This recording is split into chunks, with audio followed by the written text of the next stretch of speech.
We sort of said from the beginning of Sunset Overdrive, what would happen if societal norms were stripped away? Would we become creative like Burning Man, or would we become something oppressive like Lord of the Flies? When Marcus and I were first working on our pitch for Sunset Overdrive, one of the things we focused on a lot was these different fashion trends and just people dressing in odd ways. We had a huge collection of all these different ideas of like mods and rockers and just all kinds of crazy different fashion eras, and we handed those to Jacinda, and thank goodness she pared them down to something reasonable and doable. We started taking all the fashion reference they gave us and separating them out into 3 different buckets. Mainstream fashion is basically anything that a normal person would wear. Street fashion is something that comes out of street culture, such as emo and goth. Costumes are something that someone from a particular cultural group might wear, or it's something you might even wear for Halloween.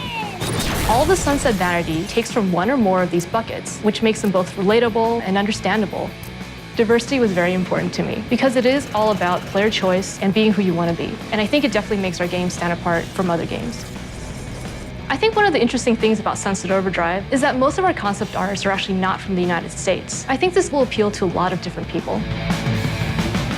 My team takes concepts from Vasily, our concept artist over in Russia. We wanted to embrace a bunch of different archetypes that you would see in pop culture and mash them together to create our own look.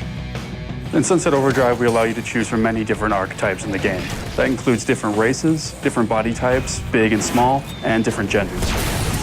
We have outfits that are meant to be together, and you can get them as presets in the game. You can combine all the different pieces to make exactly what you want. So if you get your Day of the Dead face paint, you can combine that with your wrestling pants, your chainmail shirt, and your cowboy boots. Every item that you unlock in the game will have Havoc physics applied to it as well. So when you're running around the world, we really want you to feel like it's alive. Clothes sort of provide people's most obvious identity and can even act as masks. So it's really important to me and Marcus that vanity stay as just a purely vanity element, that we didn't attach RPG stats or any other bonuses to it. And it was something that was a really big fight around the studio. Marcus and I just had to stand firm and say, you know, it's really important to this game that players be able to wear whatever they want to wear to express themselves. I like the hairstyles, especially the creepy 80s metal band style. I just like the way it looks moving around when you're doing our traversal in Sunset City. And I would say that my favorite of all time is that we can be a luchador given the right combination. I mean, any chance to actually be a luchador running around Sunset City is pretty amazing. One of my favorite vanity items is the bunny ears. It's so absurd and weird. It just feels good running around with tall bunny ears. I don't know why I don't wear them all the time. For items that I can't really believe we got in, we do have a physics-based kangaroo head strapped to your crotch and nothing else. Oh, the kangaroo codpiece. Early on when we were pitching the game, Drew had used in a reference that he would be wearing nothing but a kangaroo codpiece. We knew we wanted it to be really different and really stylized and pretty out there. And it just seemed so absurd, but we started pitching it that way, and every pitch we did, we would talk about the kangaroo codpiece, and I think it was one of the first things you can look at or talk about and be like, now that is Sunset Overdrive.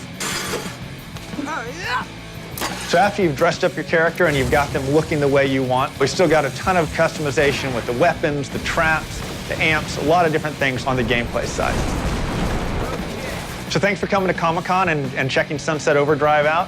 Hope you pick it up on October 28th and let your freak flag fly high.